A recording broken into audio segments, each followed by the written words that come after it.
Everyone, welcome back to my YouTube channel. तो आज की इस वीडियो में मैं बनाने वाली हूँ रेजिन वॉल क्लॉक।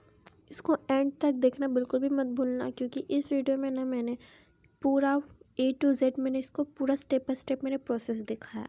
तो चलो स्टार्ट करते हैं कि इसको बनाते हैं कैसे। तो सबसे पहले मैंने यहाँ पे लिया है एक MDF बोर्ड। यहाँ पे मैंने 12 इंच का MDF बोर्ड लिया है। हमें अपनी रेजिन आर्ट की जो कलाकारी है वो हमें इसके ऊपर ही करके दिखाना पड़ेगा।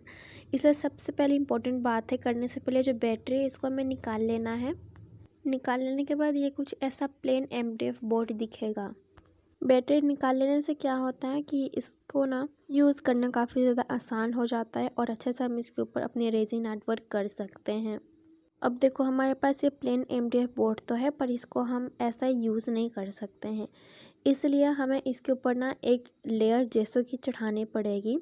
तो ये रहा, ये वाला है मेरा जेसो वाइट, और इस जेसो को यूज़ करके मैं अपने पूरे MDF बोर्ड को पूरा कवर कर दूंगी एक साइड से।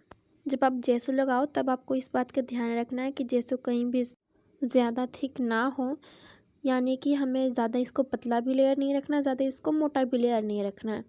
बस आपको इसके ऊपर एक लेयर लगा देना है, मतलब सीधे चढ़ा देना है आपको सिंपल सी। जेसो लगाने वक्त आपको अगर कहीं लगे कि अगर कहीं स्मॉल स्मॉल पार्टिकल्स हैं तो उसको आप सैंड पेपर की हेल्प से घिस के आप उसको ईजिली प्लेन बना सकते हो, और इसको जो बोर्ड है वो पूरा स्मूथ रहना चाहिए।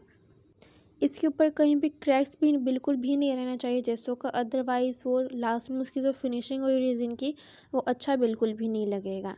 तो इस तरह से देख सकते हो मैंने इसका एक लेयर चढ़ा दिया है जेसो का, और ये पूरा स्मूथ है इसका सरफेस। जेसो लगाने के बाद मैंने इसको 24 आवर्स मैंने इसको अच्छे से छोड़ दिया सूखने के लिए, ताकि ये बिल्कुल अच्छे से ड्राई हो जाए। उसके बाद अब मैं काम कर रही हूँ।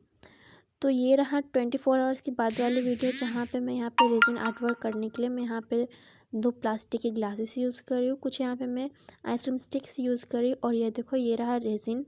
मैंने यहाँ पे 2 डब्बे मंगवाए हैं। इसमें से एक डब्बे के ऊपर देखो कोई स्टिकर ही नहीं है, पता नहीं कहाँ भग गया है ये। यहाँ पे मैं बता दूँ कि जो एक डब्बी है जो रेजिन की, ये है 100 ml की, और मैं आपको इसका रेशियो बता देती हूँ कि 2:1 रेशियो में हमें इसको मिक्स करना है, तब जाके अच्छे से वर्क करेगा। यहाँ पे मैंने A और B मैंने आपको दोनों दिखा रही हूँ। जो रेजिन है वो 100 ml का है और जो हार्डनर है वो 50 ml का है।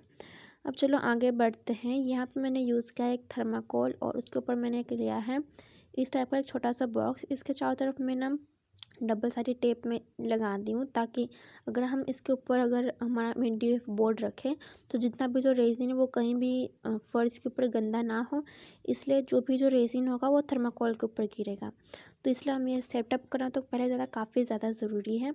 उसके बाद यहाँ पे देखो ये रहा हमारा MDF बोर्ड, जिसके बीच में ना एक होल है, तो इसको बंद करना काफ़ी ज़्यादा इम्पोर्टेंट है। तो इसको मैंने सेलो टेप से कुछ इस तरह से मैंने बंद कर लिया। और उसके बाद ये जो हमने जो बॉक्स लिया था उसको बीच में आपको इस तरह से प्लेस कर देना है। अब ये ऐसा स्टैंड की तरह लग रहा है। अगर आप इसके ऊपर जो भी रेजिन डालोगे और उसके नीचे अगर आप कुछ इस तरह से थर्माकोल रखोगे, यहाँ पे जो मैं प्रोसेस दिखा रही हूँ बस आप वो रिपीट करते जाना, फिर कोई भी टेंशन नहीं होगी। आपका जो रेजिन है वो कहीं भी फैलेगा नहीं। तो सबसे और मोस्ट इम्पॉर्टेंट चीज़ थी वो थी ये इसका सेटअप। दूसरी बात, यहाँ पे हमने जो MDF बोर्ड जो रखा उसके बीच में जो होल है उसको हमने सेलो टेप से पहले कवर कर लिया था, पर ऊपर का जो हिस्सा है उसको हम कवर नहीं कर सकते हैं। तो इसलिए अगर उसके अंदर रेजिन चला भी जाए तो आसानी से बाहर निकल जाए, तो उसके लिए मैं यहाँ पे यूज़ कर रही हूँ वैसलीन। वैसलीन को आपको ईयरबड में लेके आपको ईजिली लगा देना है। उसके बाद अब हमें स्टार्ट करना है अपना रेजिन आर्ट वर्क, लेकिन उससे पहले एक इम्पोर्टेंट चीज़, हम यहाँ पे ग्लव्स पहन रहे हैं। तो ग्लव्स पहनना काफ़ी ज़्यादा इंपॉर्टेंट है। अगर आपके हाथ में लग जाएगा तो आप अच्छे से काम नहीं कर पाओगे, और ये हमारी स्किन के लिए अच्छी नहीं होती, क्योंकि ये हार्मफुल केमिकल से बनी हुई होती है। तो ये देखो यहाँ पे मैंने तो अपने अपने हाथों में ग्लव्स पहन लिया है। उसके बाद यह रहा रेजिन, तो इसको मैं पहले निकाल रही हूँ। पहले तो मुझसे इसे नहीं कर रहा था, बट फिर मैंने जैसे तैसे करके मैंने इसको निकाला है, हार्डनर और रेजिन दोनों को। उसके बाद मैं पहले रेजिन को मैं किसी भी चीज़ से नाप के मैं रेजिन और हार्डनर को मैं 2:1 रेशियो में मैं इसको मिक्स करती हूँ। अब इसके बाद आती है कलर की। तो यहाँ पे ना मुझे कोई कलर ढंग का मिल नहीं रहा था, इसलिए मैंने इस पहले चूज़ किया लैवेंडर और पिंक कलर। तो इन दोनों को कॉम्बिनेशन करके ना मैं कुछ अच्छा से बनाने वाली हूँ। इसलिए यहाँ पे मैंने यूज़ किया है ये वाला मेकअप पाउडर, और रेजिन के अंदर मिक्स करने के बाद इस तरह से मैं MDF बोर्ड के ऊपर मैं फैला दूँगी।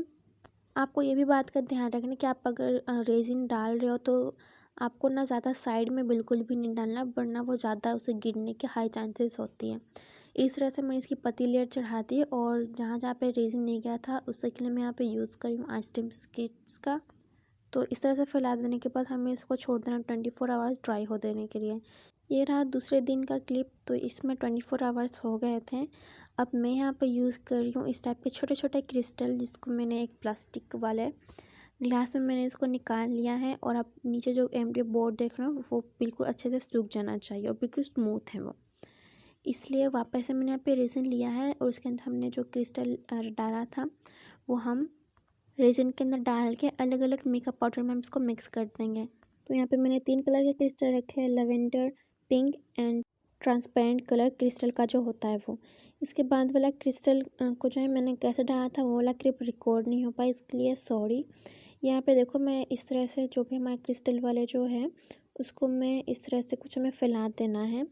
और इसके ऊपर ये ना थोड़ा काफ़ी ज़्यादा सिंपल लग रहा था, इसलिए मैंने इसके ऊपर रेज़िन के अंदर मैंने गोल्डन फॉइल को डाल के अच्छे से मिक्स करके मैं इसके ऊपर डाल रही हूँ। इसकी वजह से बाद में ना देखने में काफ़ी ज़्यादा सुंदर लगता है और काफ़ी अच्छा सा इफ़ेक्ट भी आता है। ऊपर से मैंने थोड़ा और भी रेज़िन पोर किया था और 24 आवर्स इसको ड्राई होने के लिए छोड़ दिया है। हमारा ऑलमोस्ट जो वॉच बन के रेडी हो चुका है। इसके ऊपर हमें बस लगाना है स्टेप के नंबर। इसको स्टिक करने के लिए मैंने यहाँ पे यूवी रेज़िन का यूज़ किया है। तो ये जब सारे स्टिक हो जाए उसके बाद मैं आपको दिखाती हूँ। तो ये रहे सारे 1 to 12 नंबर जिसको मैंने स्टिक किया है रेज़िन के हेल्प से। सभी को मैंने मेज़रमेंट के हिसाब से मैंने इसको स्टिक किया है। इसलिए आपको पहले वो बात काफ़ी ज़्यादा ध्यान रखनी पड़ेगी, कहीं भी टेढ़ा नहीं होना चाहिए। अब आती है बारी वापस से इसमें मशीन और बैटरी की और सुई की। तो यहाँ पे पीछे से हमें कुछ इस टाइप की जो मशीन दी गई होती है उसको डालना आता है। उसके ऊपर से एक बासर और एक नट दिया जाता है, उसको इस तरह से कुछ कसना होता है। और ऊपर से जो सुइयाँ काटे जो भी बोलो उसको हमें कुछ इस तरह से डाल देना है। और ये देखो इसका फाइनल लुक कितना ज़्यादा सुंदर लग रहा है, मुझे तो काफ़ी ज़्यादा प्रीटी लगा। प्रोसेस थोड़ा लंबा है पर एंड में इसका जो रिज़ल्ट आता है ना उसकी खुशी आप समझ भी नहीं सकते मुझे कितनी ज़्यादा खुशी हो रही थी। वैसे भी ये मेरा पहला अटेम्प्ट था रेज़िन वॉल क्लॉक का, तो उसमें भी इसका काफ़ी ज़्यादा अच्छा सा लुक आया था, इसलिए मैंने आपके साथ शेयर किया। आप लोग को ये रेज़िन वॉल क्लॉक कैसा लगा मुझे कमेंट करके ज़रूर बताना। तब तक के लिए बाय बाय, मिलेंगे नेक्स्ट वीडियो में।